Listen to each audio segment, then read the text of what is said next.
What's the name of your book? It's called Brotherhood, the Brotherhood. greatest lie ever told. Brotherhood. Okay. And you can get it on Amazon? You can get it on Amazon, or the best way to get it, because you get it through me, I'll sign every book. I got Okay. posters, I got a website. So my website is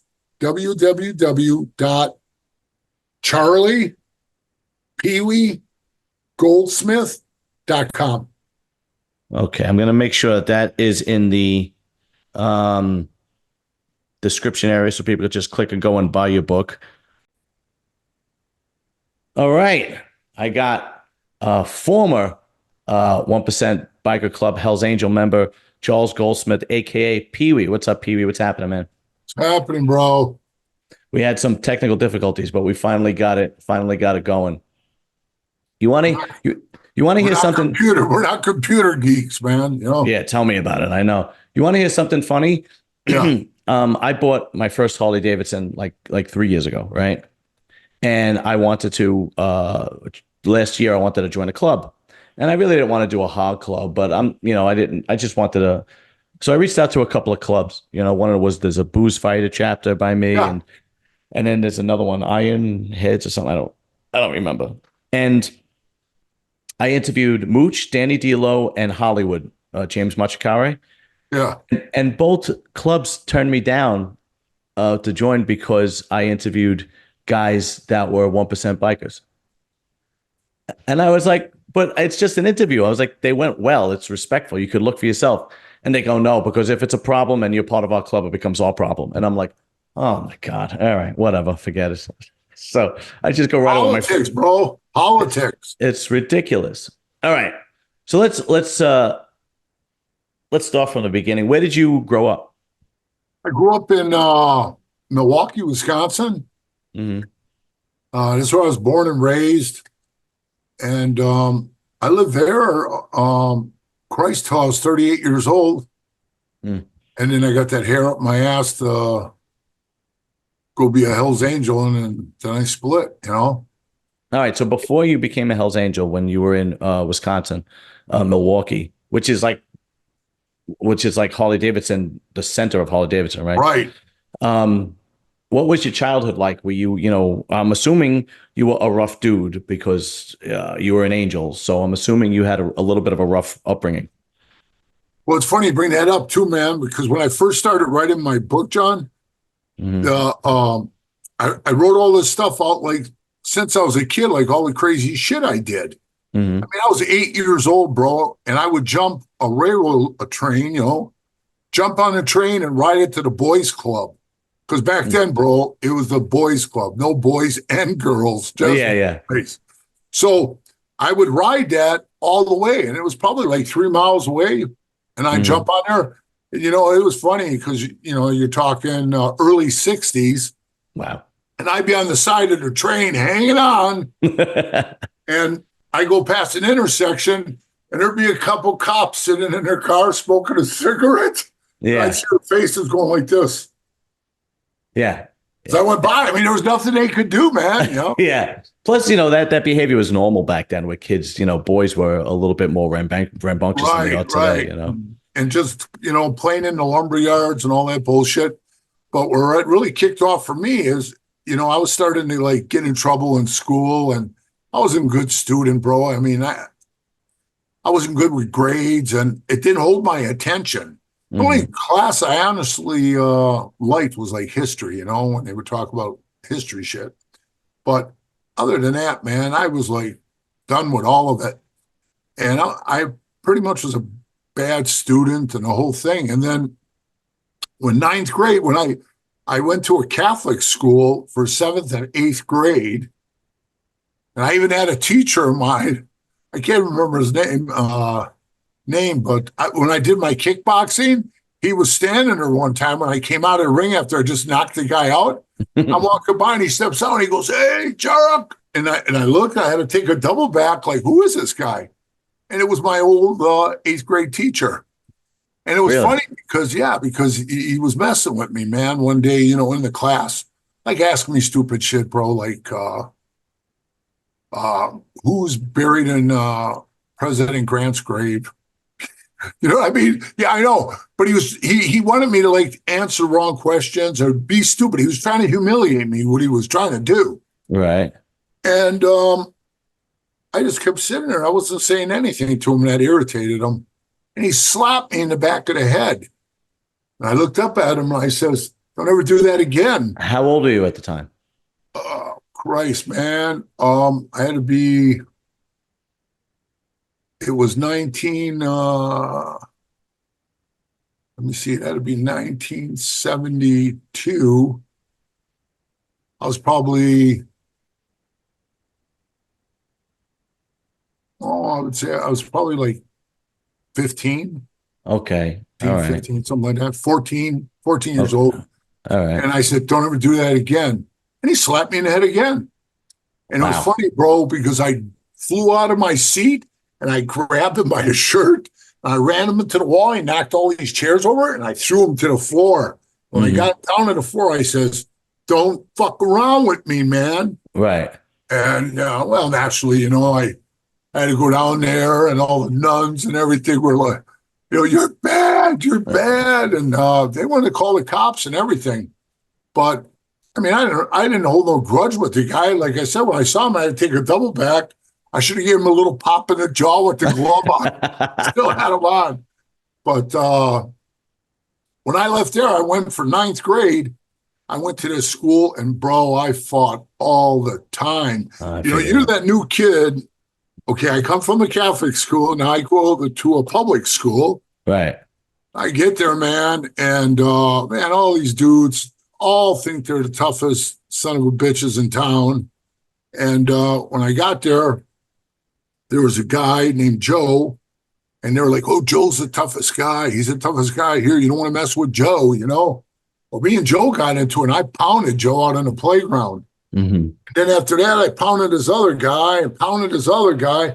Dude, I was like going one after another, fighting these dudes. And then one day we're sitting out, there's a park across the street from the school that I was going. It was called Walker Junior High. And I was across the street in the park with this childhood friend of mine that we grew up together. And his name is Jeff. And we're sitting there and Jeff says, hey, what's going on up there? And we could see like far up on top of the hill, a big group of kids like forming like a fight. You know what I'm saying? Yeah, sure. School where you see that big circle of people, you know something's going down. Mm-hmm. But bro, I was always smart up here, you know, and I said to him, I think we ought to pass on and just sit here, man, mind our own business. Right. And he says, come on, let's just walk up there. Let's just see what's going on. John, it couldn't have been timed any perfect, man. We walked to the top of the hill, and it looked like the Red Sea parting, right? It opened right up. And you know where it opened to, right? Me. Oh, yeah, of course. Yeah, and it opened to me, and there I'm standing there. Jeff is 5'6", 135 pounds, you know? Right. At that time, it was ninth grade, believe it or not. And even when I threw that teacher down, they wouldn't let me play they wouldn't let me play eighth grade football because you had to weigh 130 pounds, John. And I weighed 162 pounds. I was 5'11". Wow, you're a big kid, yeah. So I was a high school kid, right? Right. So they weren't letting me play football. So now I'm in ninth grade, bro, and I'm 210 pounds, and I'm 6'2". Jesus. Okay. I was growing, bro. I felt the growing pains and everything, you know? All right. So when the crowd parted, I seen this guy standing there, and he was from another junior high, and he was there with his girlfriend, and all the crowd was for him, you know? And then this kid named Kenny steps out that was in one of my classes that said some smart ass shit to me, and I slapped him in the face, right? Right. And he goes, yeah, that's the guy. So this Dwayne guy steps up and he goes, hey, man, you mess with my buddy Kenny? And I was thinking, oh, man, you gotta be kidding me. I'm going to go through this bullshit. Right. So I didn't say nothing. I figured anything I did say, John, was going to like escalate it, you know? Of course, yeah. So I've been boxing since I was 11 years old. I went into a gym. I said, I want to learn how to box. And they put me in there. And I'm telling you, bro, at that time, I was like 12, 13 years old. I was fighting like 19-year-old guys, and they were wrecking me Of to course. where I'm not ashamed to tell you, he hit me one time so hard, this 19-year-old guy, big muscle arms on him. I was sitting on my ass on the mat. I tears running down my face, bro. I was crying. And Yeah. I looked, and I remember old Teddy Cyclone Porter. That was the guy who trained me. I know his Mhm. whole family. And he was an old prize fighter. You know, his nose is bent all the way over the side of his face. And he was Indian, you know, old prize fighter. And he said, "Get up, kid. Get up and fight. Be tough." And I tried to hang in there. So I knew how to box, bro. I knew how to box really good. Okay. Because this many years later. So when Dwayne started like doing his moving around and he had his hands up and he goes, "You ready? You ready, man?" And I was trying to avoid the thing the best I could, bro. So like a dick, I kind of like stuck my hands in my jacket pocket if I thought, you know, I wasn't giving him a sign that I was going to fight. Hmm. It was a no-win situation. He had 30 friends. Right. Oh, and my one buddy I grew up with, Jeff. yeah, Jeff was gone. Jeff was gone, bro. So yeah, I still throw that in his face to this day. So I said, "Hey, man, I'm not going to fight you." And he says, "Oh, yeah, you are." And I feel this chick grab the back of my hair and she pulls my head back and I kind of back slap her. Right. And wouldn't you know it, man? First thing out of his mouth, "Oh, dude, you slapped my bitch, man." You know, and I was thinking, of all the chicks that grab my hair, why's it got to be his old lady, Oh, right? yeah. Yeah. Right. Right. So he puts his hands up and he moves in, and boy, I fire a rocket out of my pocket, bro. Bam! I hit him good, right square in the face, and I drop him. Right. It was over like that fast. He's laying on the ground, blood's coming out of his nose, his mouth fills up. And I remember these are the last two words he said to me: "Get him!" And the whole crowd just jumped on me, bro. They were Oh, boots to me. oh man. Oh yeah, hey, I'm not even ashamed to tell you, bro. I was trying to get up and I was crawling, and I got to my feet and I started running for the pavilion because you don't know how hard one guy's kicking you to another guy, Yeah. and your brain's gonna get rattled here with 30 people. So they would kick my feet out, I'd fall down again, and they start putting the boots to me.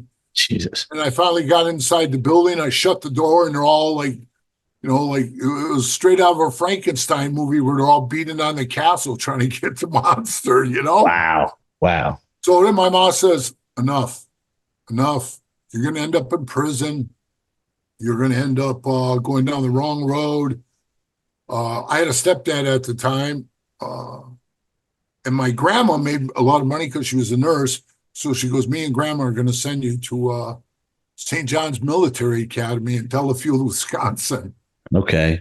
I was like, "Oh, shit." So, yeah, they shipped me off there, man. That was an eye opener, you know. It was Yeah. strictly, now you got to remember this, John. That was 1972, 73 when they shipped me there.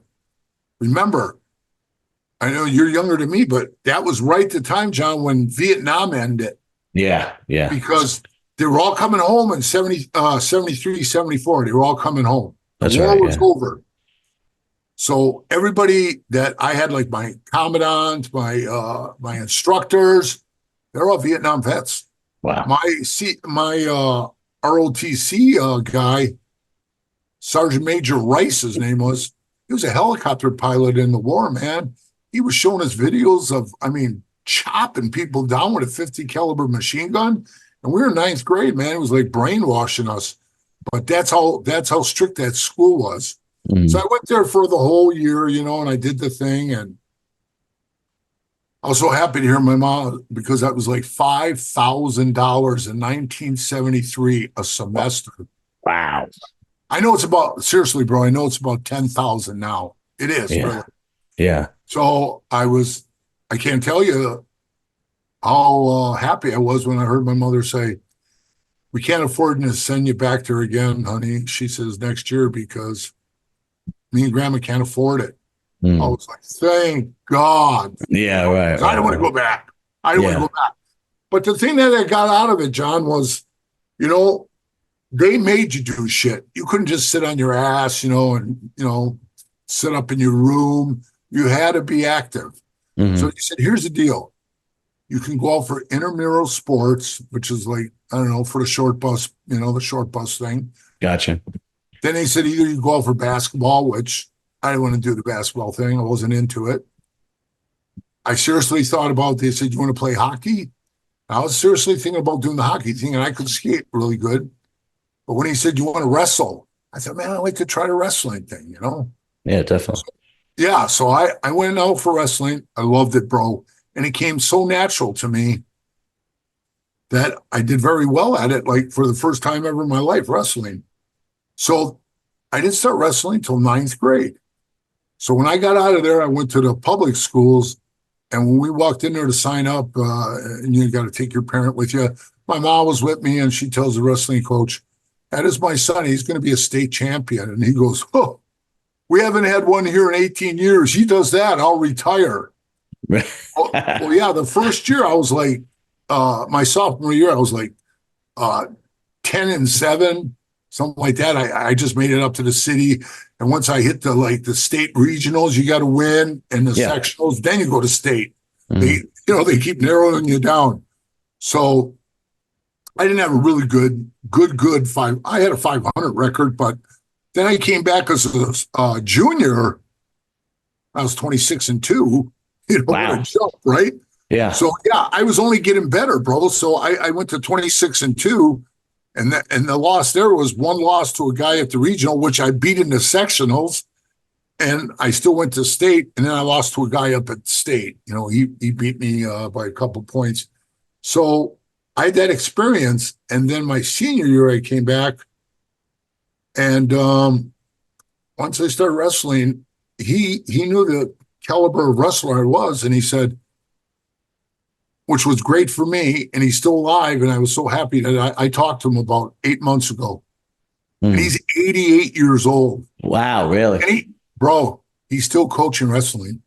Really? Yeah. Good for him, man. Good for I him. know. What can I tell him though, John? Yeah. By the He time says, you were he says, Charlie, what's going on in your life? What the hell was I going to say to him, man? Yeah. He never would have understood none of that.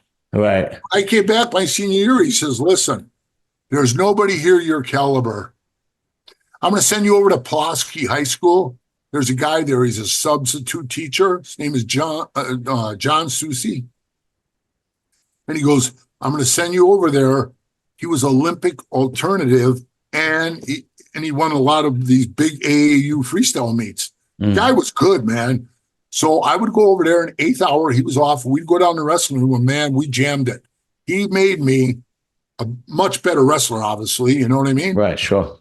And all year, John, man, I pinned everybody in the first and second periods. Nobody scored a point on me. I went totally undefeated the whole year, 31-0 with 29 pins. And only pins I didn't do, I beat the guy 10-1 and 11-2, and I won state. That's fantastic. Yeah. So then you did graduate from high school. Yep. And by the time you were in high school, how big were you? It's funny that you say By the time that. you were a senior, actually, rather. So it's funny that you bring that up, John, because I told you I was 210 in ninth grade, 6'2". Yeah. When I went up to 6'4", I grew 2 inches in 1 year, and I put 20 pounds on. So I went from, up to 230, right. And I was 6'4".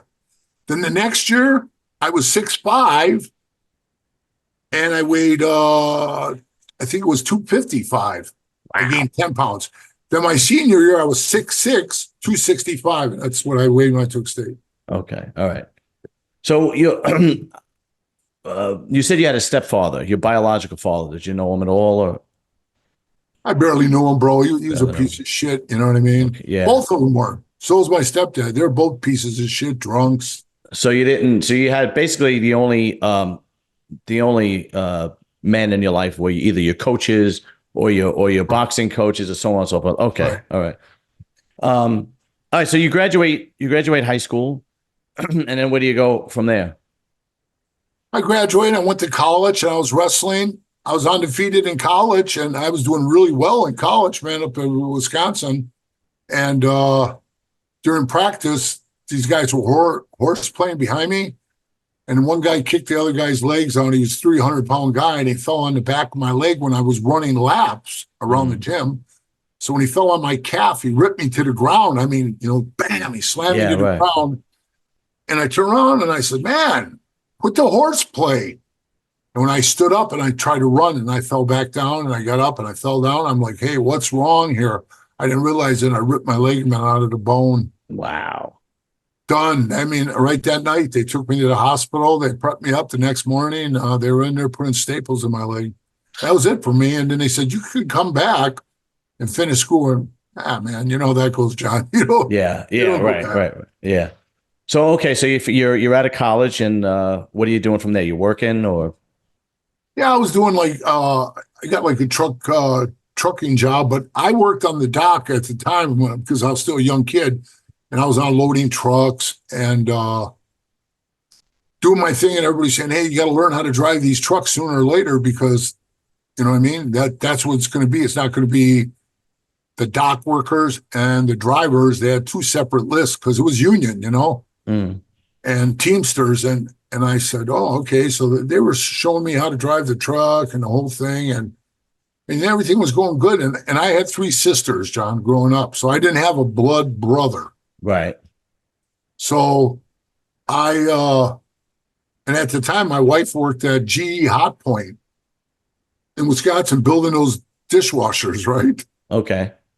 And they sold everything to Korea or something. And the whole operation went to Korea.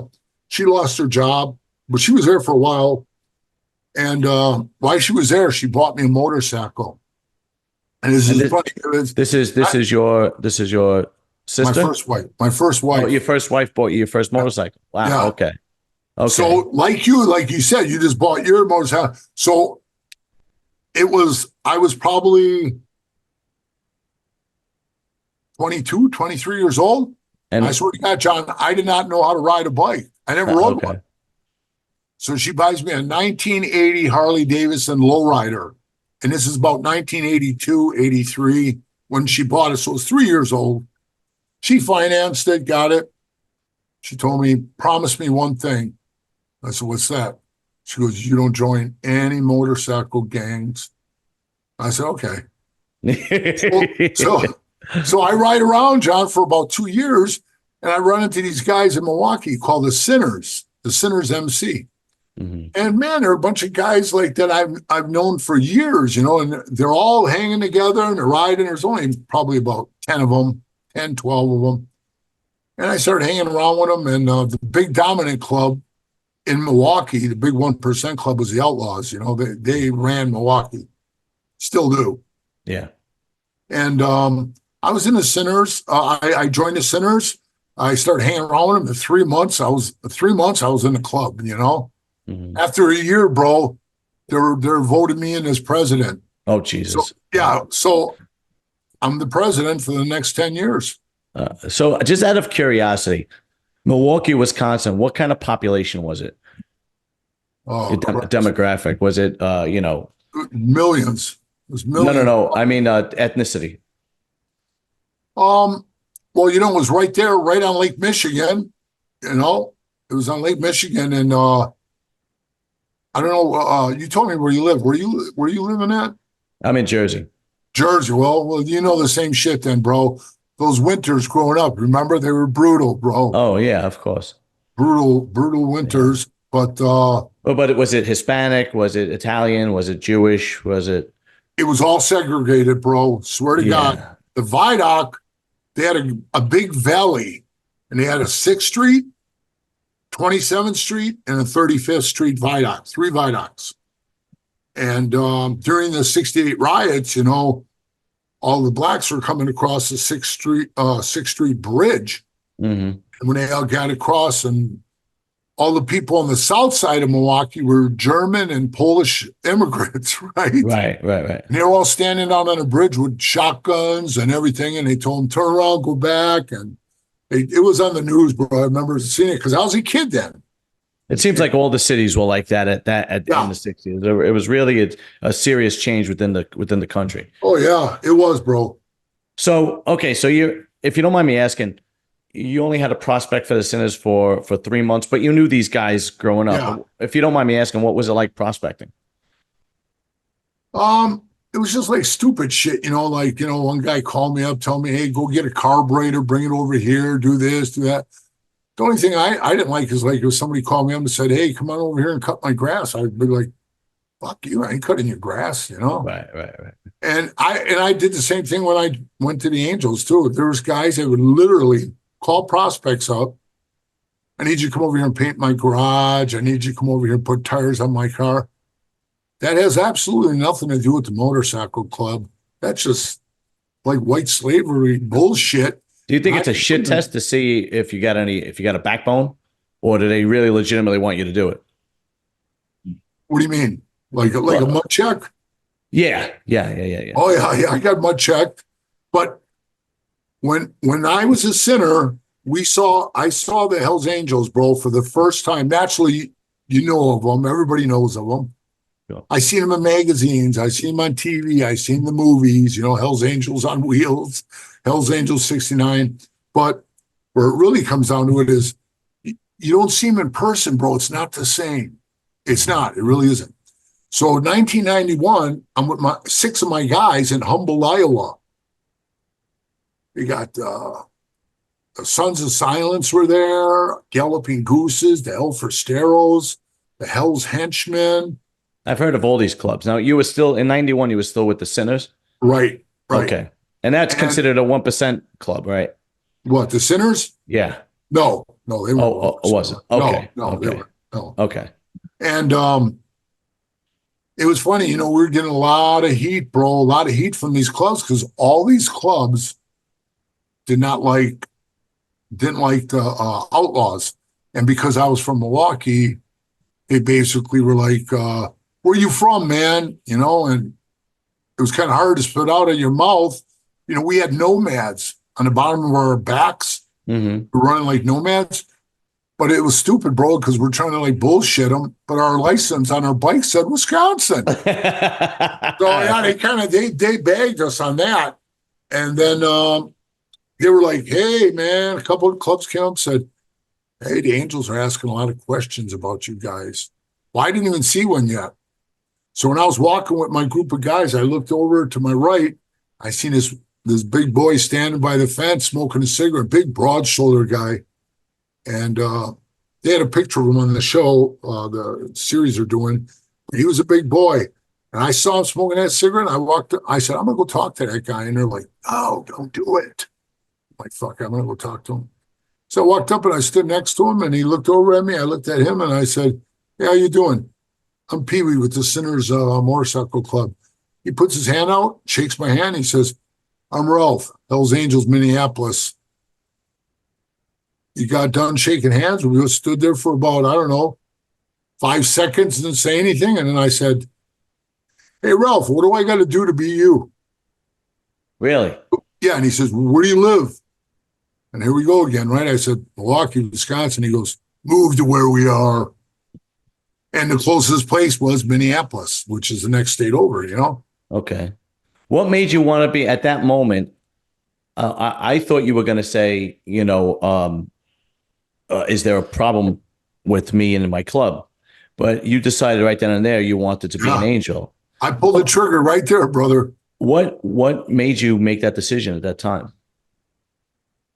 John, it's weird, man. It's just like I put in my book. I said when I saw that patch, I was like, man, that's what I want to be. It just, it like drew me in, you know what I mean? Just to see the patch, I looked down and I said, man, that patch is the baddest patch there is. I want to be one of those guys. Mm. My guys are like, you're crazy. 1993, man, I quit the Sinners, and I left.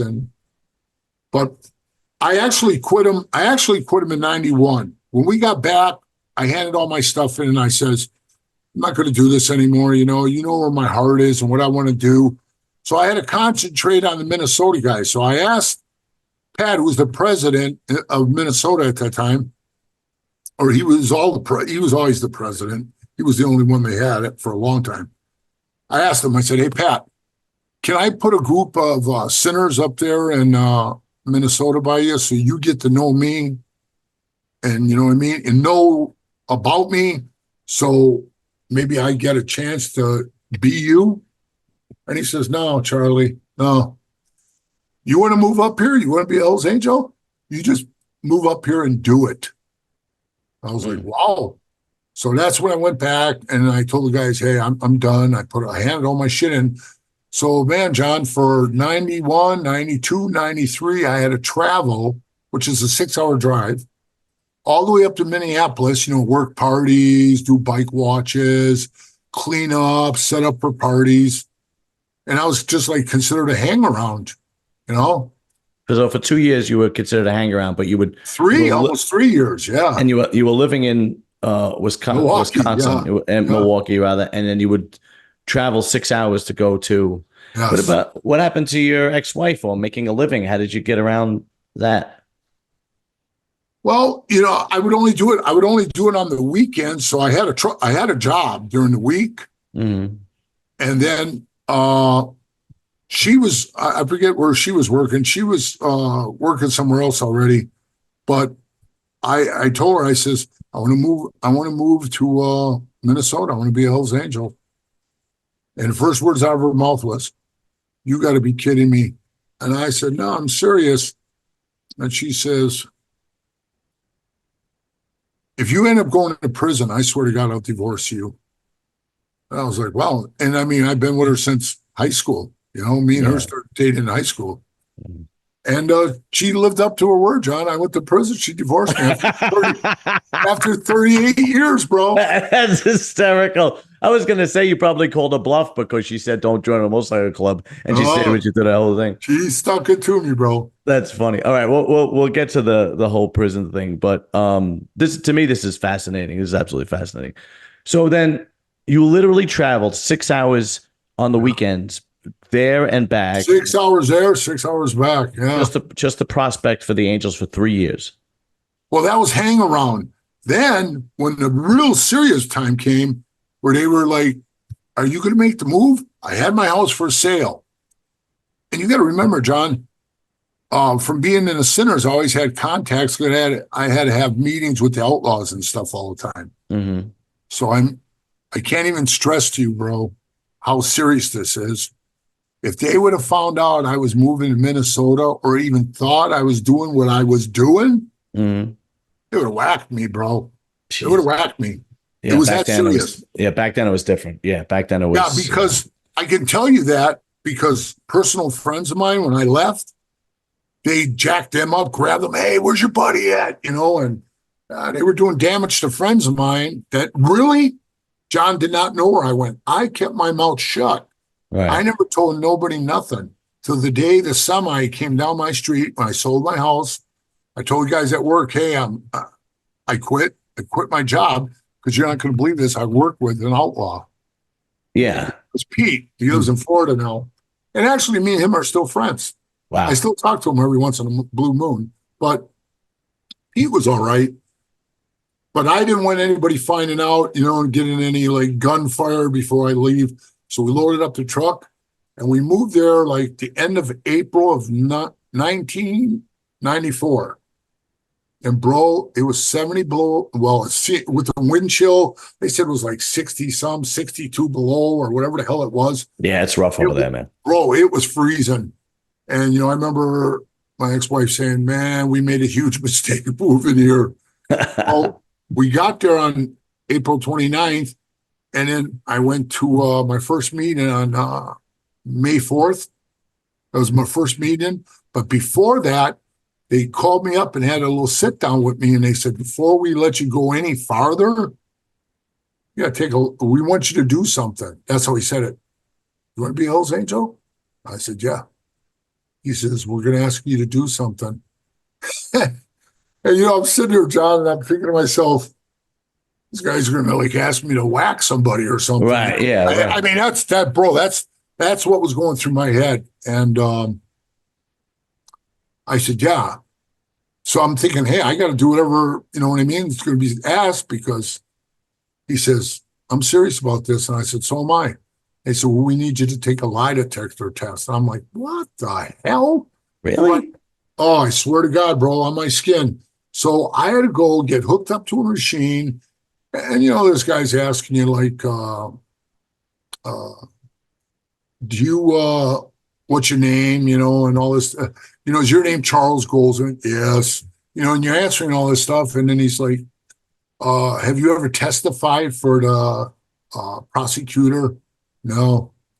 Have you ever been a cop? No. Do you want to be a cop? No. Right. Do you want to hurt the Hells Angels and their family in any way? No. Shit like that. So then they mixed up the questions. I had to go sit out, come back in, and do it again. Mm. Two of them, and then this is gonna crack you up. So then they come. About a week went by.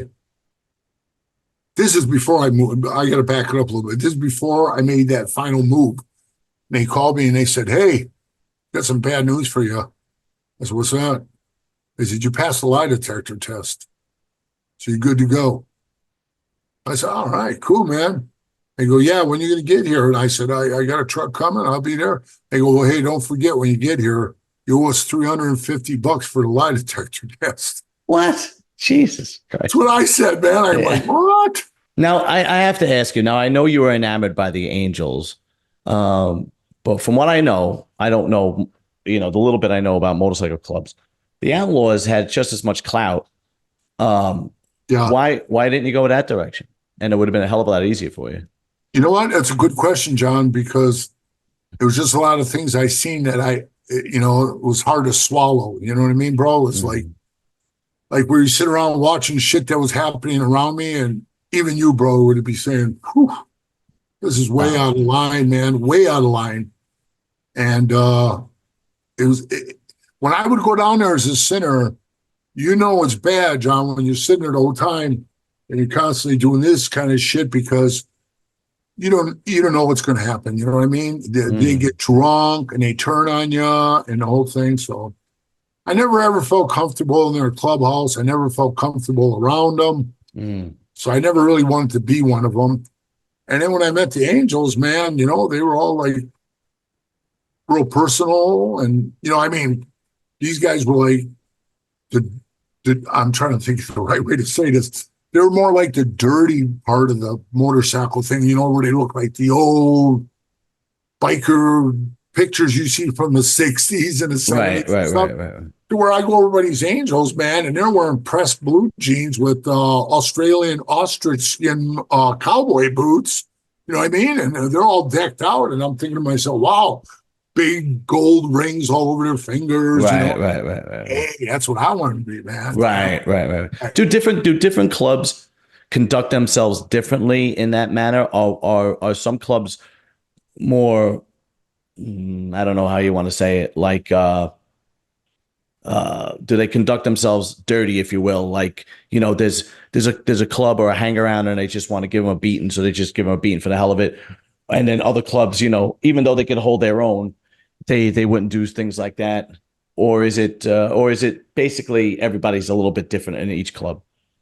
Everybody's different in each club, man. You know, I've seen where, you know, the Outlaws are attacking other clubs and, you know, like feeding off of them, you know what I mean? And I seen it with, now the Angels, I didn't see it that often, even though they would go over and talk to you, you know, and say, hey, we don't want you doing this. We don't, but it wasn't more like, you know, rat packing, jumping each other out and all that kind of crap. And one thing I did like about the Angels that is interesting, John, is that if you're a hang around and you get in a fight with like a prospect or a member, Mm-hmm. about two or three of them can kick the shit out of you, bro, because you're just a hang around. Right. You really, I'm going to say this the right way, bro. You have status because you're official hang around for the Hells Angels, but you don't have enough status. Okay. Right. Okay. So then as soon as you get that rocker put on your back, bro, first the tag says hang around. That's all it says on your top, on the top here, hang around. I mean, that's about it. And then in the town, it'll say hang around Minneapolis. Then on May 4th, I got my rocker. So I got the bottom rocker with the MC, and I got Prospect, Minneapolis. Okay. Now you're officially a part of the club. I mean, bro, you can feel it when you put it on. You can feel the, whew, like, this is it, man. I'm riding it out. And Okay. the cool part about it was if a member started messing with you, bro, you could light them up. Light them Ah, right up, man. And I like that because I came from the Sinners and we had like $100 fine. You couldn't hit another member, couldn't fight. And it didn't work, John. It didn't work because there was one member.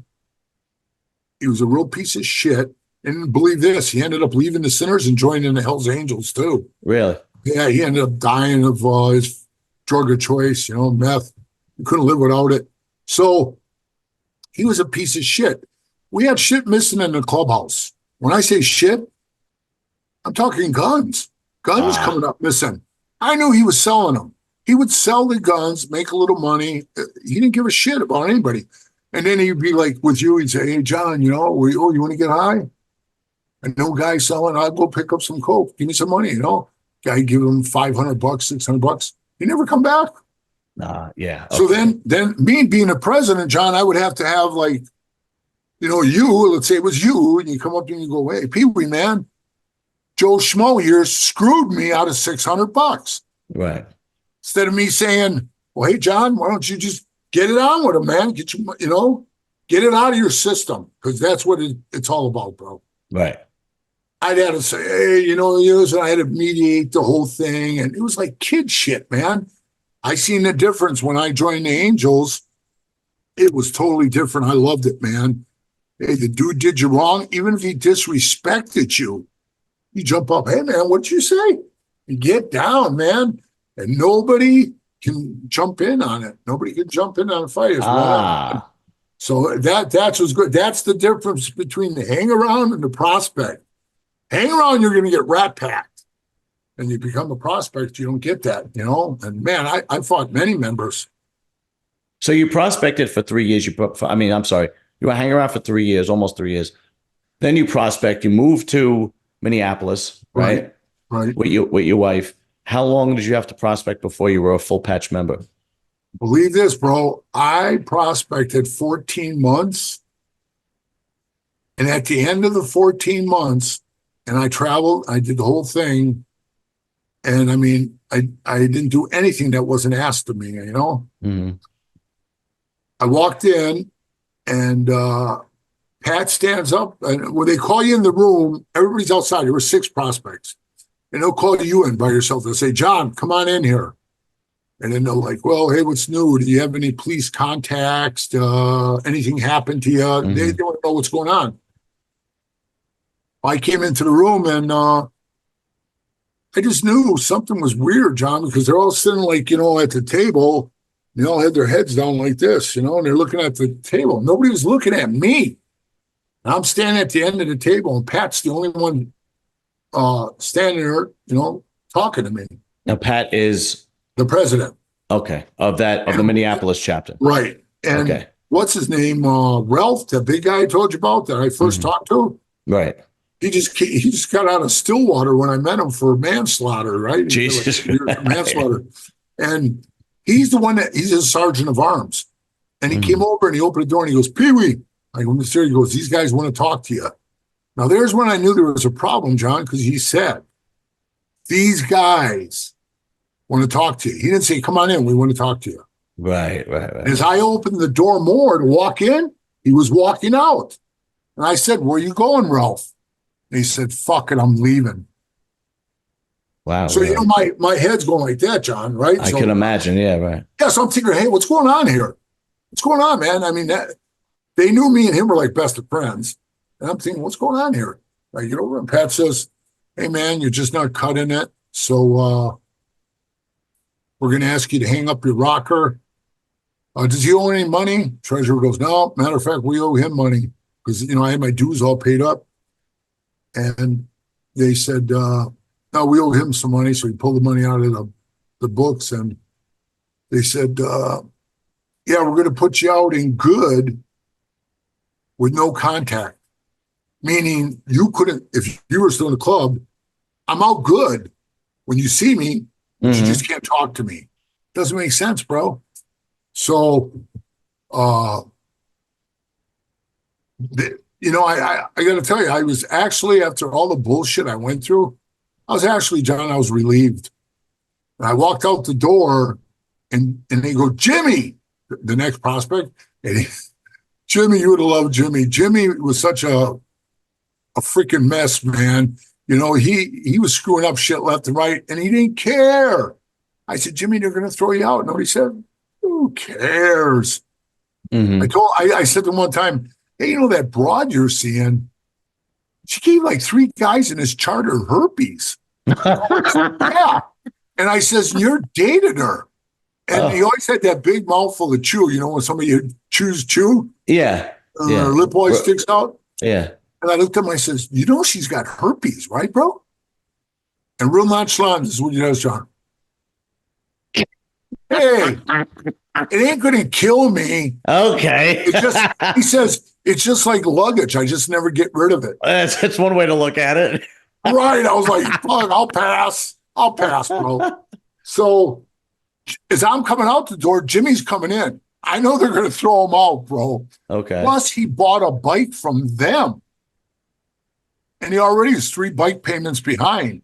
So you already know what's going to happen, right? Right. So I'm walking out and he says, hey, are you, because I wasn't wearing a rocker. I mean, it was plain to see, bro. They took my rocker, so I'm out. Mm-hmm. Walked out the door. He says to me, hey, man, don't take off. Wait for me. I'll need a ride.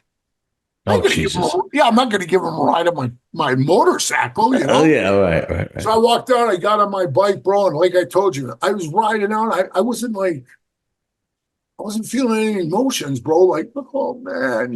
Right. The only thing I got to tell you, John, the only thing that I felt personally myself was that everything I wanted in life, and I went after it, I got it, bro. Like I told you, I was a state champ in wrestling, Right. I was a good boxer. And then when I went into the kickboxing, I won the MMA thing way back in 1993. I was a super heavyweight champ. Right. So, and I played semi-pro football. We were national champions. We seen gladiators. So what I'm telling you, bro, everything I tried, I tried in the centers. I was always captains of football teams or whatever it was, bro. If I set my mind to it, I did it. Mm-hmm. So that kind of, bro, was the first time I got like a little bitch slap and beat it. And that was about the only thing that bothered me, okay? Like, I wasn't good enough to hang out with you, John. But did they give you a reason? No, you're not cutting it. That was the reason. But if you did everything they asked, you were up on your dues, you obviously could handle yourself. That goes up. How much more are they looking for? Here's what I think it was, and I've said this before. Pat's about 5'6". He was husky built guy, because he lift weights all the time and stuff like that. And deep down, I heard him say in another interview that it wasn't about my size that bothered him, but I think it was, because I'm going to tell you why. When I left the club and other guys left that club after me, I would see him and say, hey, why the hell did you guys run me down the road like that? What did I do? Right. They'd say nothing. No answer. I said, then why'd you run me down the club? Well, we didn't really run you down. We didn't run you out of the club. I go, Pat said I wasn't cutting it. You guys took my rocker. They said, Pat did that, bro. And I said, see, that's a good question you asked me, because they thrive on telling you. If you wanted to go around them right now, they're going to tell you, John, we're very democratic, right? I mean, they're not democratic, democracy, right? Okay. One man, one vote. So it doesn't matter. If I say no, you say yes. That's just the way it goes. Gotcha. So they strive on that, but that's all bullshit. It's bullshit because Pat says, I want him out of the club. And the rest of the guy said, why? What did he do? And he goes, I don't give a shit. I want him out. When he comes in this room, I'm throwing him out. So they did not vote on me, bro. None of them said anything. So that shows you right there that one man, one vote, one thing. It's all bullshit. Yeah, the president wanted you out, and that was it. Right, and I said that in my book. Cut the bullshit. that doesn't even work. So Pat, I think had like that, like I want to say he had the small man syndrome or something. I don't know what I did to piss him off, but I would like set him off, John, all the time. It was just like weird crap, bro. I can tell you. Hmm. Walking up the stairs one time, I was sitting on the stairs. I looked over at him and I said, "Hey, Pat." Now he's walking up the stairs and I'm sitting on the wooden stairs. So Hmm. he already walked past me. He's about 2 stairs above me. He turned and I said, "Hi, Pat." And he goes, "Hi, Charlie." Never called me Pee Wee, always called me Charlie. He Okay. goes, "Hey, Charlie." And just as he passes me, I see his fist close, right? And his other fist close. He turns around and he says, "What the fuck did you say to me?" So, you know me, bro, I jump up. And even though I was 2 steps below him, I was still taller than him, you Right, know? right, right. And I stand up and I said, "What?" And he goes, "Yeah, I'll talk to you later." I'm thinking, what the hell is that all about? So telling you that story is just I'm trying to put in your head where I don't know what I did that upset him. But with all that being said, bro, just over this last stuff, on the other show, that series you're showing, I just want to tell you this, man, while you're doing this podcast, and you're the person to hear it. I got no animosity toward Pat, even though he screwed up. He got busted with tons of dope, bro. Hmm. You watch the show Sunday night, they're going to talk all bone. I mean, he said right out, he's Can I making ask? Can I ask what Pat's last name is? matter. Okay. All right. And all the guy, and his name is Pat Matter. And he had a bike shop, bro. And I thought it was kicking ass. And he drag raced. That's one thing I did love. Going into drag races with him, he could really get down on a bike, on a top fuel bike. Right. Right. Well, what it really was, John, was he was money laundering his drug money through the business. Ah, okay. And you know what? I really never knew. He always had nice shit. Always, John. Brand new truck every year, everything. I thought he's just doing good, man. His bike shop's kicking ass. Right. Right. Oh, Right. then he got busted with, I don't know, it was like a huge amount of meth, coke, weed, whatever. He got 20 years. Wow. I went to his going away party. Wow. And he pulled the old Tony Beretta on me, bro. What do you mean? Hey, man, you do the crime, you got to do the time. Gotcha. So I said, wow. And I'm thinking in my head, man, that's a man right there. That's a man. Because he was like, he had to be close to being 50. And think about it, 20 years of your life. Yeah, right. So the only thing that I can say that was really messed up, bro, was I went to his going away party and he said to me, "Pee Wee, can you ever forgive me for what I did to you?" Because when he sent me down the road, I tried to come back after the year, John. And he said, "There's a guy in the charter, a member that hates me, and he'll never vote me. It's got to be 100%. Hmm. So this guy said, "Hey, I don't want him back. I'll never vote for him." So Pat says, "Why bother? Why bother? Why come back? This guy's not going to vote for you," and this bullshit. So I hung around. I'd see him, but I was out of the picture, John, for like about 4 years. But I would see them, And in one year, he came to Sturgis, and one of his bikes broke down, and I had a bike shop in Sturgis for 19 years. And he brought the bike to my shop, and we fixed the bike. And me and him sat down. We had a good talk, And he said, "You know what, Charlie? I think it's time you should come back." And I said, "Oh, good," because I still had that drive in me to do it, bro. Believe it or not, I still did. How old were you at this point? Because you're talking now it's got to be the mid 90s, right? Mid to late 90s at this point. Late 90s, bro. Wow. Because I prospected 94 and 95, right? So then you got 96, 97, 98, 4 years. That's 1999. Okay.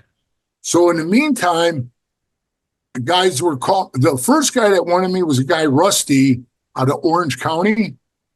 But he ended up getting busted on a big drug deal, and he went to prison. Mm-hmm. So he wasn't there to fight for me. So then one of the guys who was my dearest and closest, like a blood brother to me, is Mel Chancey, right? Oh, sure. Oh, I just talked to him today. And Yeah, and he's huge into bodybuilding. oh Excuse me, yeah, huge into bodybuilding, and I've actually been trying to get him on. And but one great thing about Mel is anytime I ever DM him on Instagram, he always responds, even yeah, though he will. he doesn't know me from a hole in the wall. I basically I've been doing this for about 3 years, and like once a year I try to see if I can get him on, and then he's always either like under contract or something like that, and He's whatever, and he under can't that right now. But I told him I'm doing this with you tonight. When he called me, really. yeah, I was at Lowell's buying some shit, and he called me, and I said, yeah, I got to do the podcast with John tonight, you know? And he goes, yeah, I talked to that dude. He seems like a really cool dude, man. I appreciate that, man. And he Thank you. says, yeah, tell him I said hi. And I said, I will. And he goes, soon as we could sell this script, man, I'm going to be free, free to do whatever I want, and those guys. And he says, so if the guy's cool and you do the show with him, he says, yeah, I'll do some of those shows with you. And I said, it's cool, bro. That means that means the world to me because you know why it means so much to me, man. And here's the funny part. I'm originally from Brooklyn, New York, and then now I live in New Jersey, and I'm a sewer worker. I'm a blue collar guy, and I come from a family of electricians, and I just wanted to start a podcast, like I said, about 3 or 4 years ago, about 3.5 years ago. And the guys who always seem to like try or either go out of their way just a little bit to help me, Yeah, like exactly what you said. What's funny is they're like the federally prosecuted like guys who know what it's like to like be at rock bottom in prison, so on and so forth. So like guys like you, Mooch, Danny D'Lo. Then you got the mob guys like Larry Mazza who always tries to help me out. Frankie Steele, this other guy, all these mafia guys from New York that try to help me out that have been in prison for so long, for God knows how long, and truly appreciate Mel Chancey saying that. and So getting Mel, back, and I was going to good. tell you, Mel's the one who stuck up for me, John. When Pat put me out good, but no Mm, contact, Mel says, "Why don't you come to Chicago?" He was the president of Chicago. okay. He's, "Why don't you come here?" And of course, I would have went there because, man, me and him were best of friends when he was a Hell's henchman. You know, Okay. Okay. Mel's a funny guy, bro. Funny. I mean, Okay. he'll crack you up just on the goofy shit that he does. Yeah, I don't know him very well, but I just admire him for the interviews I've seen of him, the bodybuilding, obviously, because we have that in common. So he's a great. He seems to be a man of character, a man of honor. Yes, That's. he is. He really is, man. And it was funny because he went to the OM in New York City, Mhm. and he asked Pat at the meeting, how come you got Pee Wee out good but no contact? That don't make sense. That's not even a rule we have in the club. Right, Either you're out bad or you're out good. If you're out good, we can talk to you. And right, another right, right. member says, yeah, if you're all good, we get the guys come down and drink beers at the clubhouse and stuff. I Hang mean, out. because you're still good, John. You're still a good guy. But me, you couldn't talk to me. And I think this is what I think, John. I think because he didn't want me talking to anybody like I'm talking to you right now about the whole bullshit. Hmm. And what I was going to tell you is when we did that show together, and it was just last week, we were on there and they were asking questions about me and stuff. I was watching it, and when Pat got to 20 years, he he rolled, bro. He rolled. Ah, Yeah, okay. and he started. Yeah, and I think he rolled before his going away party. I mean, Ah, I can't prove that, bro, but I'm telling you that's what I believe in my heart. right, right, right, right. And so the whole Tony Beretta thing's gone with the bird. You know what I mean? Right, right, right, right. It's gone. So he he made a deal with the feds, and he ratted on like about 42 of us Jesus, man. that he ratted on, and all they did was take 10 years off his 20-year sentence. That poor guy still had to go do 8.5 years. So I know it's not 20, but to hold your head up like a man and walk around, and I said in my book, I said, I hold no animosity toward him. And he did whatever he did for whatever reason he did. But I'm not in the club anymore, bro. He's not in the club. So why should I sit here, doing this podcast and telling you, oh, that rat son of a bitch, I hate him. I don't hate him. I don't hate him. And I'll just can tell you this because it blew my mind. He texted me yesterday. Wow, really? I haven't talked to him forever, bro. Wow. Ever. You know what he said? He said, hey, you did a great job, Pee Wee. He says, you're a good speaker and everything. And he goes, being a president isn't cracked up to what it's supposed to be. Right. I had many hard times as a president. And he goes, probably my biggest regret ever was misjudging you and sending you down the road. And I apologize.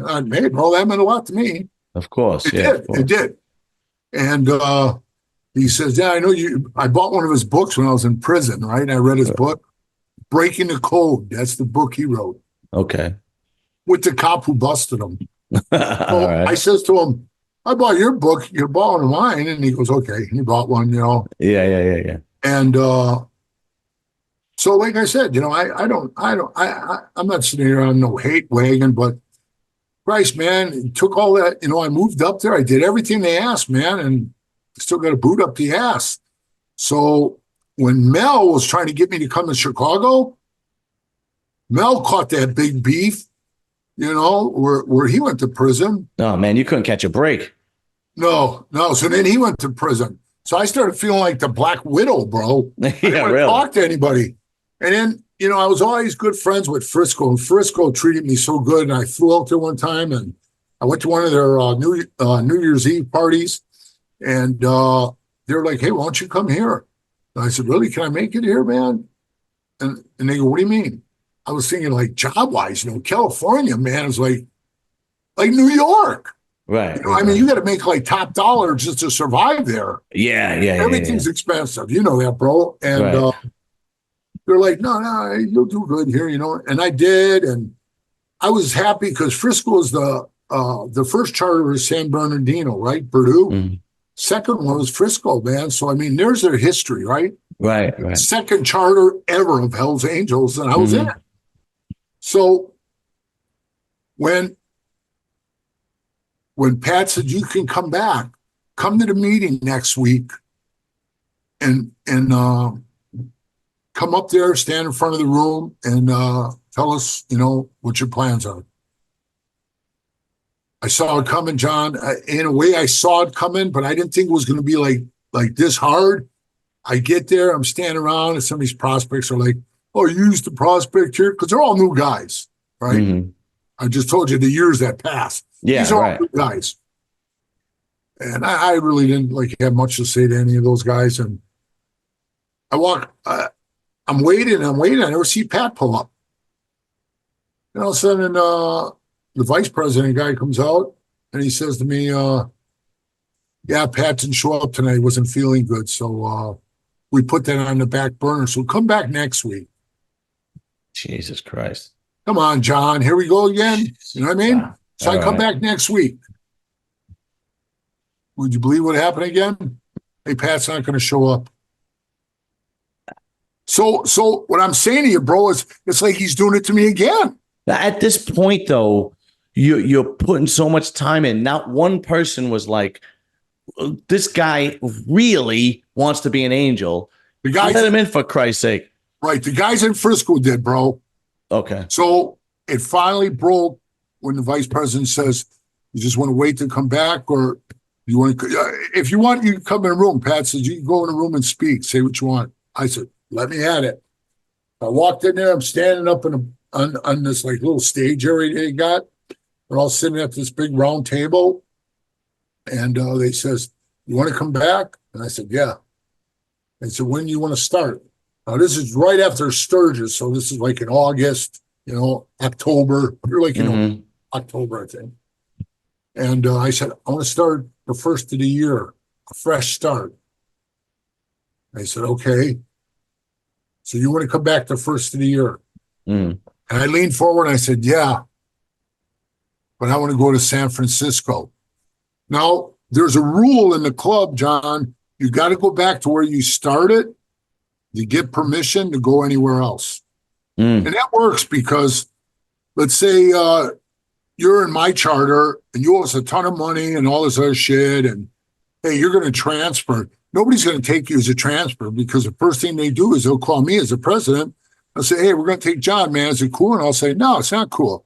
He owes us a bunch of money and he ain't going nowhere. So you couldn't transfer anyway, right? Okay. So that's how they put a stop to that. Or like if you're just a bad apple, man, and it's just some weird shit going on with John, don't like that kind of stuff. So I said, I want to go to Frisco. They got right on the phone, bro, and they called Frisco and they said, hey, are you willing to take Pee Wee?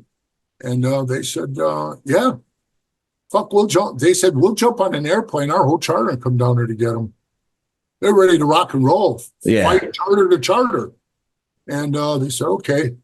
So then they called Pat, and I think they were a little bummed out. But the reason I did it too, John, was because Ralph quit after 5 years.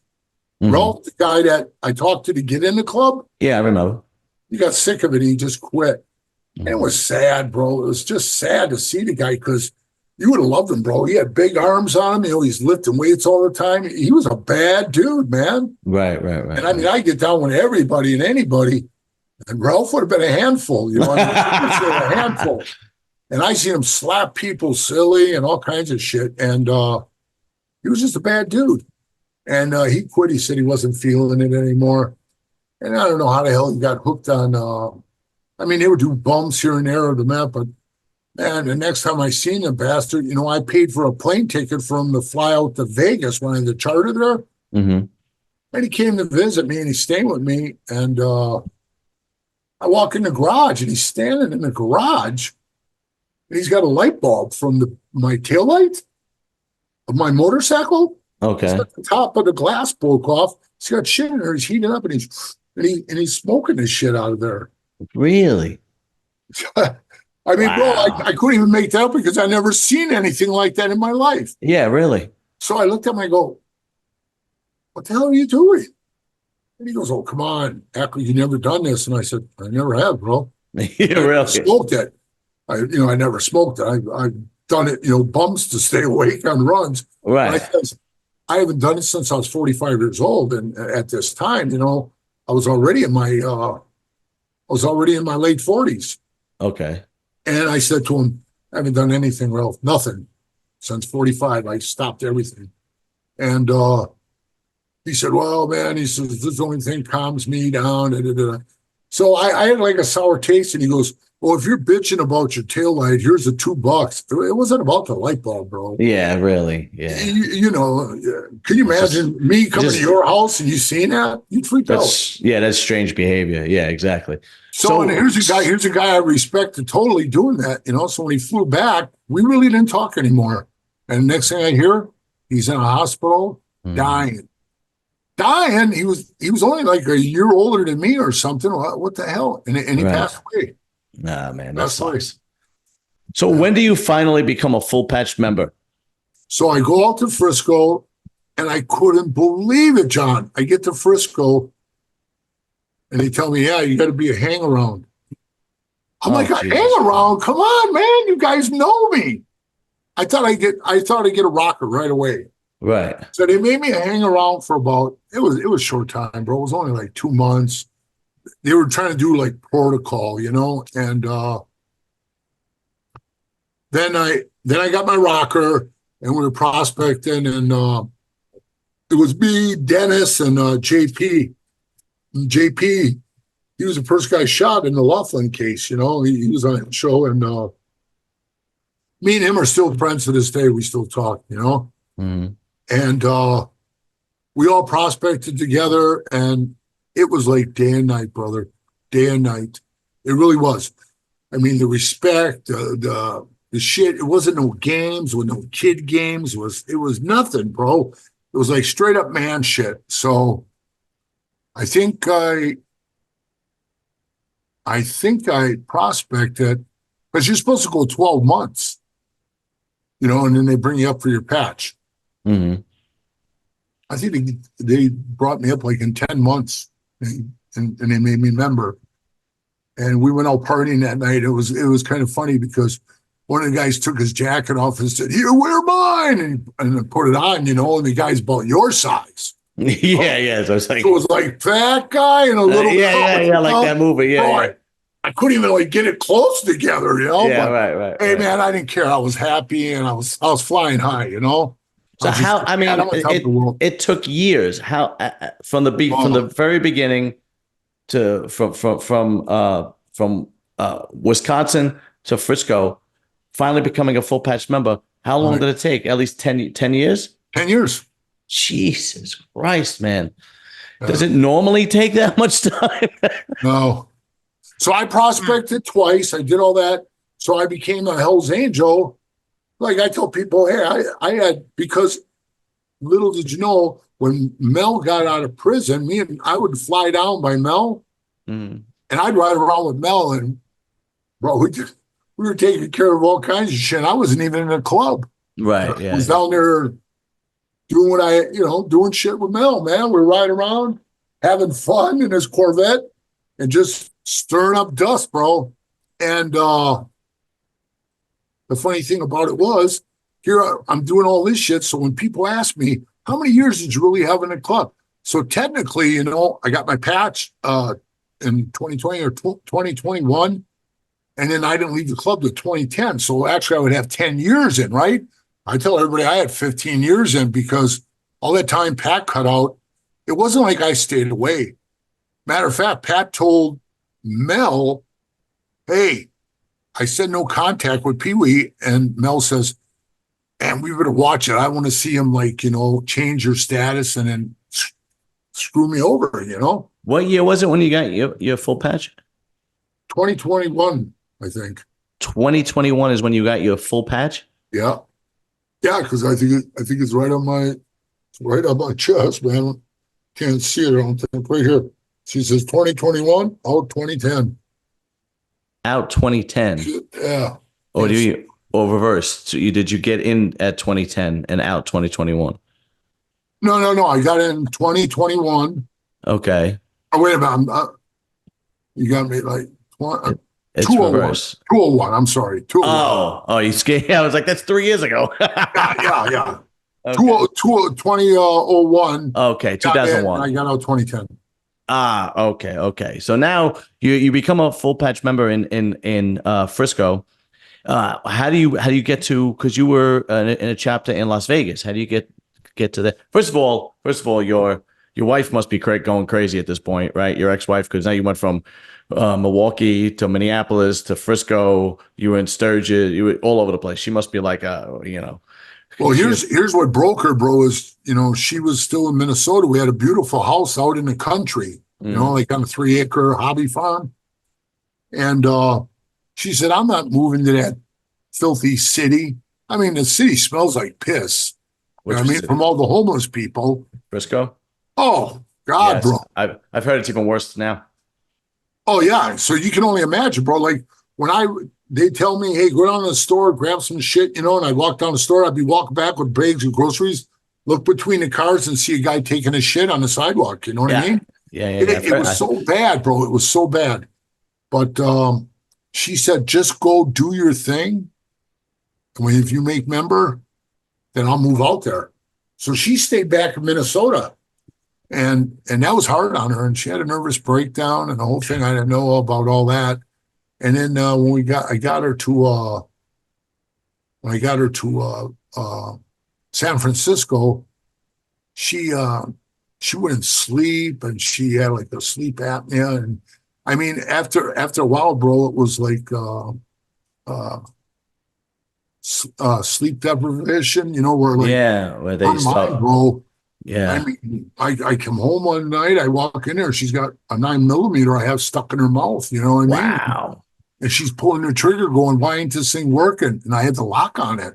Wow. Jesus, man. And it was loaded, bro. So I was like, I ain't gonna bullshit you. I was standing there looking at her, man, I had tears in my eyes. I was like, what the hell have I done to this woman? You know what I Yeah, mean? right, right. And she was totally lost. She's like, I know you guys are over there in the clubhouse and you're making jokes about this. And I said, what are you talking about? And she said, oh, I know you probably got a camera in here, and when we're having sex, they're all over there watching. I'm like, what the hell are you talking Yeah, about? she's bugging. She's bugging. She was Because bugging, you bro. just you just telling me that, how long it took you to get there, and obviously you have to make the club first, right? Yep. I just you telling me that, I'm thinking to myself, your ex-wife must have been going through hell during It this whole was. time. It Yeah, was yeah. horrible. It was bad. It was bad. So, I realized what I told you, like you said, I mean, even living in Jersey, uh, you came from Brooklyn. I mean, that's high cost of living out there. Oh And, yeah. man, Frisco, if you ain't making 40, $50 an hour, you ain't cutting it. And when I got there, they said, man, we got union jobs, truck driving jobs. Well, CF at that time, Consolidated Freightways, just Hmm. shut the doors, and all them guys went looking for jobs. So all the jobs were really taken. I got out there and I said, man, there's no job here. I went down to Union Hall. They said, there's nothing. So I'm like, man, I got to do something here. So this guy named Tony that knew the club real good, he gave me a job bouncing. He gave me 25 cash an hour. So I do 4 nights a week, 4 hours a day or night, Hmm. whatever it was, close the bars. And then I was making probably like anywhere from 4 to 6, 700, which ain't shit, bro. For living in Vegas, come on, you Yeah, you, right. you could really live on that in New Jersey, No, you're right. You're right. right? So I'm like, yeah, damn, I'm struggling, bro. So then they built a real nice apartment in the back of the clubhouse for one of their longtime members that was going to get out of prison soon, and he was going to live there. But in the meantime, I could live there, right? So they go, just pay us 800 a month for a room. It was just a room, man, with a shower. Yeah. And so figure out, bro, 2 weeks of my working would take up the apartment. And then I had to live and eat off the other like $1,000, whatever the hell it was. And then when I moved my ex-wife out there, then it even got worse. And we had like 45,000 in the bank from the house that we sold in Minnesota. Hmm. Just know yourself, John. You just watch it just dwindle Hmm. down Do to you have any where kids at this point? my kids were all grown up already. Okay. Were grown Okay. up and out of high school. Okay. And I was thinking, man, I got to do something, man. I'm going to go right down the tubes. I mean, really, I could see myself failing for the first time in my life. I mean, failing badly. And I went to the charter and I said, hey, man, I'd like to start a new charter. We don't have a charter in Las Vegas, which, I mean, is a major town. I said, I'd like to go expand the club and start a charter in Vegas. And then they were like, we don't know at first. And then one of the guys stood up and said, just let him go, man. He's struggling here. Can't you see it, man? Hmm. We're like Tony told me, one of the brothers there, he's out of the club now too. He told me, he says, man, I hope he can make it here, Pee Wee. And I said, what do you mean by that? And he goes, usually guys who transfer in here or come from different states never make it here because like the cost of living, Yeah. So I was like, oh, but I didn't think I'm in my brain, I'm like, well, I'm going to make it. Don't worry about me. Well, I was struggling, John. And I finally, I said, man, I got to go, and shit, I got a moving truck coming. They told me I could go. And I moved to Las Vegas. I still had my California rocker on me. I'm like, Hmm. because I had to get 6 guys to start the charter. So I got a couple guys from San Diego. I got a guy from Alaska. I got, oh man, I can't remember, a guy from Colorado. And anyway, made up six of the guys. And bro, they were all, Yeah, of awesome. course. Yeah. And I'm like, here we go again, man. So every time the only thing, like I told you about the democracy thing about voting and that kind of shit Hmm. is like, yeah, if we're going to throw you out of the club or something, John, everybody's got to vote on it. I can't just say, like Pat did, you're Right. out, John. Get out of here. Right. Right. Everybody's got to vote on it. And every time I brought it up for a vote to abolish that shit, I always got voted down. So already in my mind, kept seeing the crazy shit these son of a bitches were doing that were like spun out of their minds. It was embarrassing. Right. So I thought, you know what? I'm going to break off. We were there about 2 years. I said, I'm going to break off, start a new charter on the west end of town. It was a little nicer. I'll call it Sin City's Hells Angels, you know, because Hmm. always called, you know, Vegas Sin City. So I stood up in a meeting room one time and I just said, hey, I'm breaking off, starting a new charter tonight, man. I'm taking this guy, that guy, that guy. And I took the guys, I left them, there were 7 guys, and we walked out the door. That was the end of it, man. You could see the heart. And John, from that day on, I shit you not, our charters hated each other's guts. So, yeah. So we had the Vegas charter and we had the Sin City charter, and we never did nothing together. We hated them. They hated us. We never go to their parties. They never come to none of ours. But what bothered me was like when we had to take care of business, like shit with the Mongols or whatever it was my charter always going. I never saw those guys. And I told them, hey, we're better in numbers if we're taking care of this shit, but they just wanted to Are those two chapters still there, Sin City and Las no, Vegas? no, because you know what they said when they arrested me? They said, we know you're holding it all together. You're the Hmm. head of the snake. We're gonna cut your head off, and then that snake's gonna die. And I said, no, won't somebody else just take over and Right. and they'll take care of it, right? Well, I was wrong. I was wrong, John. When they arrested us, and I was one they really wanted to put in prison. And here's something that's going to blow your mind. There was 11 of us involved, but not all 11 of us were Hell's Angels. There was a Mondo, from Denver Choppers. He was in the chopper. He was charged with us because he got involved in a fight. And this kid named JR, this kid named Josh. Maybe there might have been one more. No, there was one more. I can't think of who it was. But then the rest of us was 6 Hell's Angels, right? So I'm down by Mel, bro. This is after they got all pissed off at me and they said, hey, why'd you talk to the cops?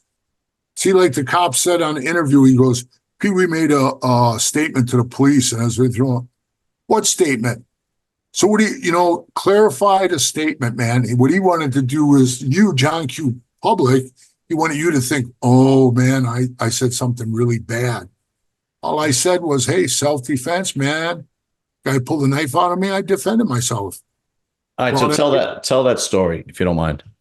Well, we were at the wedding chapel, and we just got done. And they were going to take family photos. So they took some photos of the family and Now, stuff. who was getting married? My son, Brad.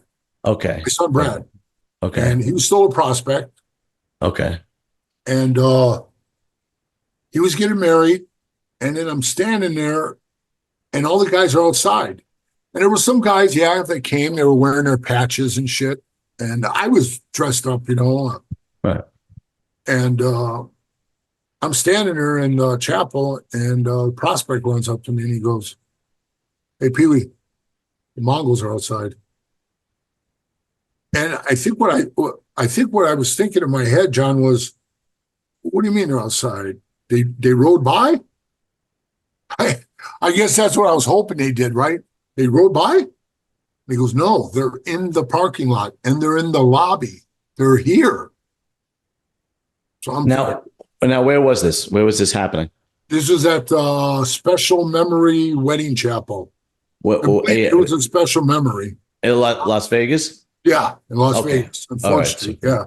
Okay. And this guy, it was like so weird, bro, that this guy put cameras up a week before the wedding. Ain't that kind of strange? Surveillance, yeah, right. Right. So there was never no cameras there. Now there's cameras there. And we're there, and the Mongols are there. They're in there signing up to get married. They're getting married after us. But what they should have done, when they pulled in, John, they were 45 minutes early.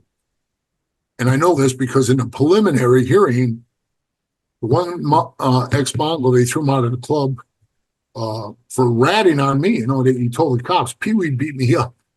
But when he got on the stand and shit, he said they pulled in the parking lot and they saw the Hell's Angel patches. My attorney says, well, aren't you guys like oil water? You don't mix. Why didn't you just pull out? You were early. You could have left, which is true, right? And if the Angels were already standing outside, you know that we're already on our way to leave. We're going to leave. And he said on the stand, I looked at my partner, Gino, and I said, what do you want to do? And he said, fuck it, let's go for it. So I don't know what that means to you. To me, that means let's get it on. Yeah, right. So when I was standing there and when he said that to me, he says, hey, they're in the lobby. I stood there for a minute, and I'm not going to tell you that my head wasn't like going through a million things at the time. And, I was thinking, why of all days, bro? Days. Really. I mean, isn't there any kind of respect? And it's a wedding, or, funeral, days like that. No, bro. Off limits. I would have been, like chastised from everybody. I would have got there and it would have been like, you didn't fight. Why? Because your kid got married? It would have been bad. It would have been bad, John. I probably would have got jumped. The whole thing. As a Hell's Angel, I knew what to do, bro. No, but I meant the Mongols coming in knowing that there's a wedding going on. Apparently there's nothing's off limits, right? What I'm saying is, like, there's no unspoken law, like we don't attack during weddings, we don't attack during funerals or anything like that. Apparently that's all out the window. If they want, right. They come. And that's the way it was back in the old days. Those were the rules. Like, you can't fight at the drag strip. The drag strip was off. There's fights all the time at the drag strips now. You know what I mean? I gotcha. So this is all I said, John. This is all I said. I had a pair of sunglasses, and they were like this up on my head. Mm-hmm.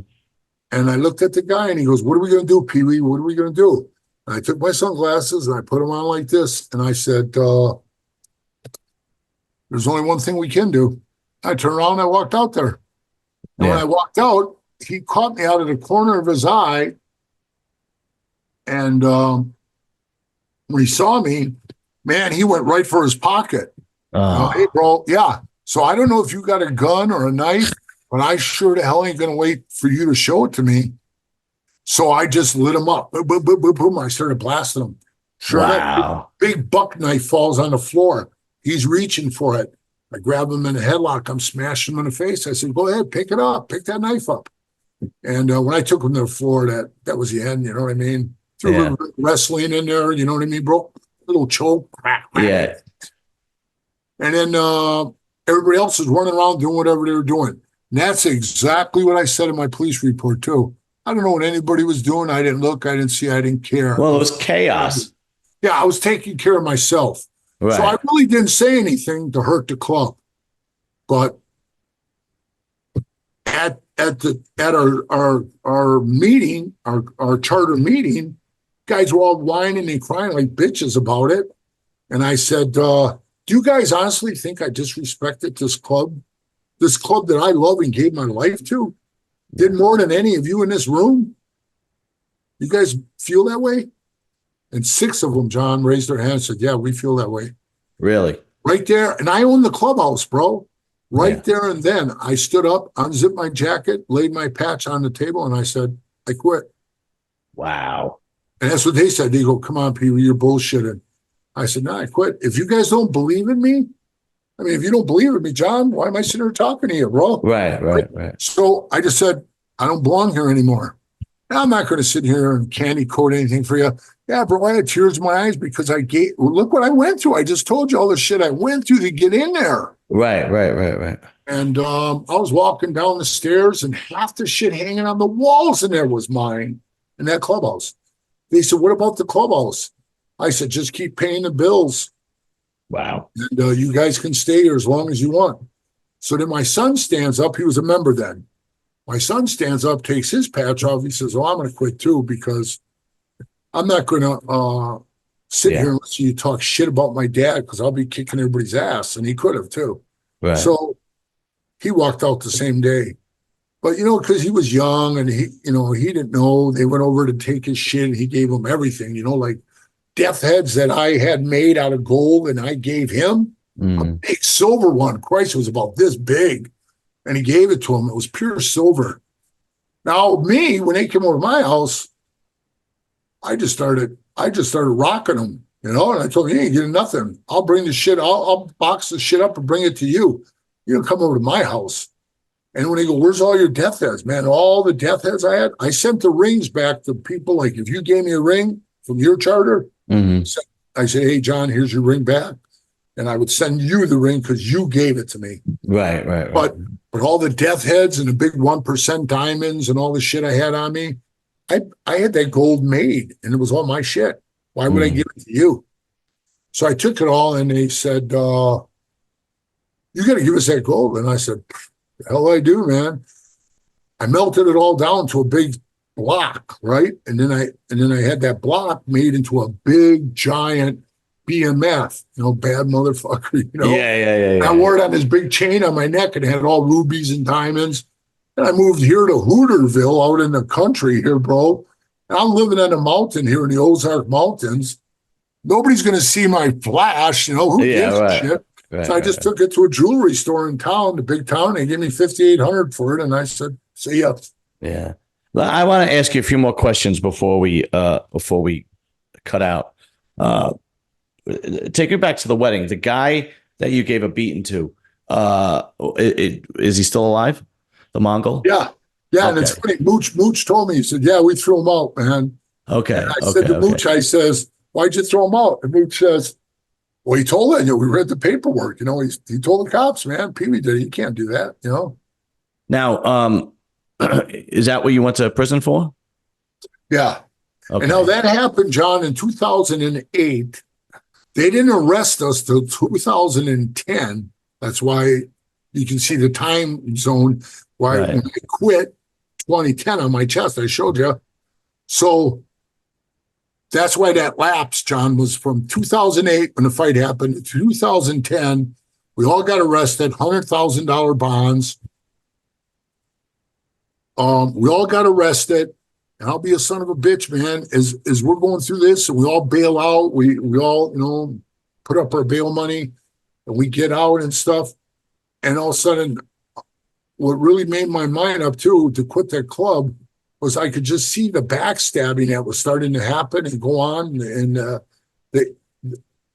the stupid shit they were saying at the meetings. It was almost like, I had like 4 Hells Angels, full patch Hells Angels. Right. 4 of them, John, wear wires on me. Wow. Now, Pat never did none of that shit. He didn't wear a wire on me, but I had other Hells Angels wear a wire and try to set me up. Seriously. Yeah. I can understand why you left. Yeah. So I was kind of like, man, this is, I'm just not feeling this whole thing, man. And when we all bailed out and all that shit, next thing I know, I says, man, I'm done. And when I quit, and Mel goes, hey, I'm throwing a party for you in Chicago. Band playing. And one of my favorite songs, bro, is Planet Caravan by Black Sabbath, right? Oh, sure. One of my favorites. So Mel, as a gift, I get there. We're at this bar, we're all partying, drinking, eating. And all of a sudden the band comes in and I hear the guy go, hey, Pee-wee, this is for you, brother. And they played it perfect. So they're in the middle of the song, John, and they're doing my song. So I'm sitting in a chair enjoying it. Mel comes over, hits me on the shoulder, and goes, come on, we're going to go to another bar. I said, hold on a minute, bro. That's disrespectful as hell. These guys, they practiced the song to play it for me. Right. Can you imagine, bro? You're singing a song and I just get up and walk out? So I said, no, I'm staying till they got done. And then I went over, I gave the guy a hug. I told him, thank you, and all this shit. But yeah, Mel threw a party for me. And then I was at the hotel, my phone rings and my lawyer calls me and he said, hey, I got some really bad news for you. I said, what's that? Yeah, he goes, I don't want to run it down to you. I think it's better you read it. And I go, oh, great. What? He goes, go on the internet. So I go on the internet at the hotel. I punch up Hells Angels, Las Vegas. Sure enough, bro. You ready for this? All 6 of them son of a bitches. There was me, Brad, my son, Jeff, John, Yeah, so that was only four of us that went to prison. Then you had Brandon, Squeak, and damn, who's the third one? Going brain dead here, bro. It was Brandon. I'm trying to think of the third one, bro. It'll come to me. But anyway, those three guys in the club, plus those citizens I told you about, all got together and went to the DA, said, can we make a deal with you? We don't want to go to prison. Well, hey, John, either did I. Yeah, I don't know. But I'm not going to make a deal with you and screw you. So if you and me do a crime together, John, and we both plead not guilty, 3 weeks later, I go to the DA and I said, hey, I want to change my plea. No contest. I'm guilty. I did it. What does that do to you? That screws you, bro. Of course. Yeah, absolutely. It doesn't matter, John, if you're claiming you're innocent. How are you innocent, bro? And when I was your crime partner and I said I did it. Right. So you're screwed. So with that being said, brother, they took a plea agreement to felony battery with substantial bodily harm and coercion. They got 2 years paper on the street. All they had to do was pay $13,000 restitution for me knocking that punk's teeth out, So he filed a report, he wanted his restitution paid. In the meantime, they want me to go to prison. I was the one they really wanted. The judge was running for re-election. So was his sheriff. Mm-hmm. My lawyer told me, man, they want you more than anybody. Jesus. So I was like, wow, this is crazy, man. So I said, I can't believe this ain't self-defense, man. I walk up, a guy goes for a knife and I defend myself. Right. I was a bad guy. And next thing I knew, he said, well, they threw you under the bus. I mean, how can I say I'm not guilty now, John? I mean, 6 guys just showed up and said, hey, we're guilty. Yeah. Right. And I'm going to tell you one that's going to blow your mind. Squeak is still in the club in New Hampshire. And I just found this out, and I went through you can go through the public records and read all this shit, right? Mm-hmm. He sent a private letter to the judge that's sealed and nobody can read it. Jeez. What does that tell you, bro? And he's still in the club. Yeah. So how much time did you wind up getting? He gave me 2 to 5. And I'm going to tell you this, when I was standing in front of him, he said, I'm sentencing you, Mr. Goldsmith, to 2 to 5 years in the state penitentiary for deliberately sucker punching him. Because, when I saw his hand going, I blasted him. Right. For deliberately sucker punching a man in the face. Bro, there was no way I was going to stand there and take that shit even from that punk-ass judge. He was a bitch, too. I mean, he really was. 2 to 5 years for punching somebody in the face. Bro, they wanted me to do 4 to 8. Jesus Christ. I threw it probably maybe 8 to 12 punches, and I was going to go to prison. So when he said that to me, this is what I said, John. I went, whoa, wait a minute, Your Honor. I beg to differ, man. When I walked up, he stuck his hand in his pocket. I didn't think he was giving me the keys to his car. Right. And this is what the judge says. Mr. Goldsmith, you should have waited till he brandished the weapon and try to use it on you before you reacted. Well, that's bullshit. Now, it's bullshit, John. Yeah, you had a target on your back. You were the president of the... cop would have shot you. Yeah. Exactly. You were the president of the Hells Angels in Las Vegas, and they wanted you. Period. End of story. That was it. End of story. You got it. That's it. So it just showed me walking off. They just handcuffed me. They go, this is the biggest set of handcuffs we ever saw. A handcuffs wouldn't fit my wrist, so they had to shackle my hands. Jesus. But, wow. All right, man. I ended up doing 29 months, bro. Right. Because the feds came there, they wanted me to work with them, and I told them, no, I ain't doing it. As soon as I said that, man, I went way beyond my 2 years, Before you go, and it's up to you, man. If you don't want to talk about it, I could edit this part out.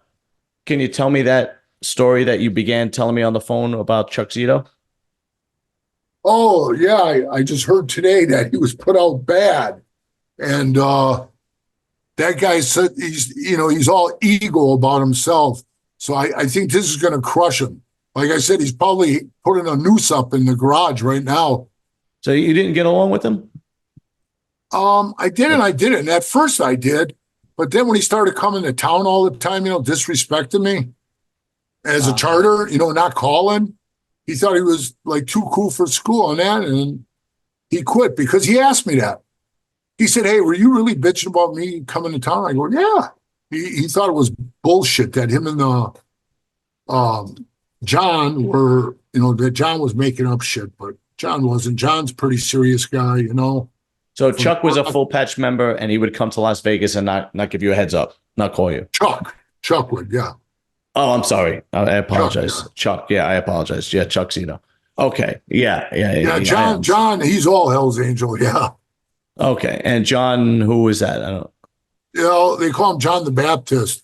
He's Oh, okay. I've heard Yeah, of him. he's a great guy, man. I mean, he's all Hell's Angel, man. It's just he's a good dude. I always respected him, and I still got big respect for him.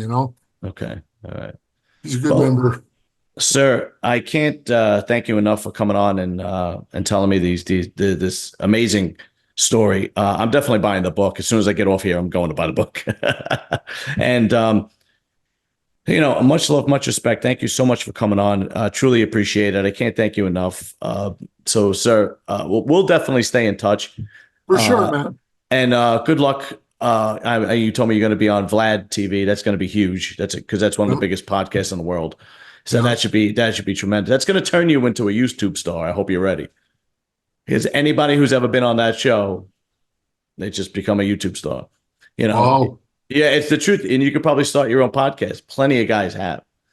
I don't know if you know, because for a long time they were interviewing mafia guys. So they had John Elite on, they had Anthony Ruggiano Jr., they had Anthony Arleada, and these were all mafia guys, and they all went on to the stop to start their own podcasts and have their own following and so on and so forth. Well, didn't what's his name start his own podcast? I don't know how to say his name right, Franchise or whatever. Yeah. Oh well, but Mike Francis was he was on Vlad and Valuetainment, but Mike is a special guy. I don't know him. I never had the honor of interviewing him, but he's not a thug. He's not like Sammy Gravano, where Mike, has a podcast, but he has the intellect to interview people outside of that world, which keeps his podcast fresh. Like he just had Andrew Tate on. I don't know if you know who Andrew Tate is. And he's a another YouTube influencer. He had Jordan Peterson on, who was a psychologist. He had Mike Tyson on. Like so, most of those guys can't really get to that status where they could pull those kinds of names in that he can. But he was always a super intelligent, smart guy. He You made can it. tell that. You can tell He, that. he made a shit ton of money in the underworld and even afterwards. So it's a little different. When you watch like Sammy the Bull's podcast, you could tell he's just a thug. You could tell the guy was like because all he could talk about is him being a mafia guy. That's all he could talk about. But I just seen a little clip too, John, of him on Instagram, yeah. and I think maybe it was a podcast or he was being interviewed. And they said, "What do you think, Sammy, today in today's society, 2024? Mm-hmm. You think you could kill me and get away with it?" He looks around, he goes, "Yeah, Yeah. I think I could kill you and get away." Yeah, that's what he said, man. Yeah. He's Well, all listen. wrinkled up, pruned up. Yeah, man. Like he is. Look, because you know what it's like. I don't have to tell you. Right.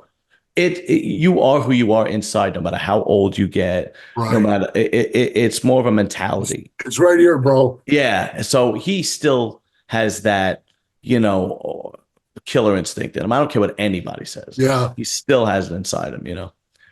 Sir, thank you very much. Truly appreciate it. We will be in touch. And Brotherhood, the greatest lie ever told. Charlie PeeWeeGoldsmith.com. It'll be in the description. Go get a copy. I'm buying one as soon as I get off of here. Thank you very much, sir. I'm looking for it. All right, John. Have a good night. Pleasure. Thanks, buddy. All right. Bye. Bye.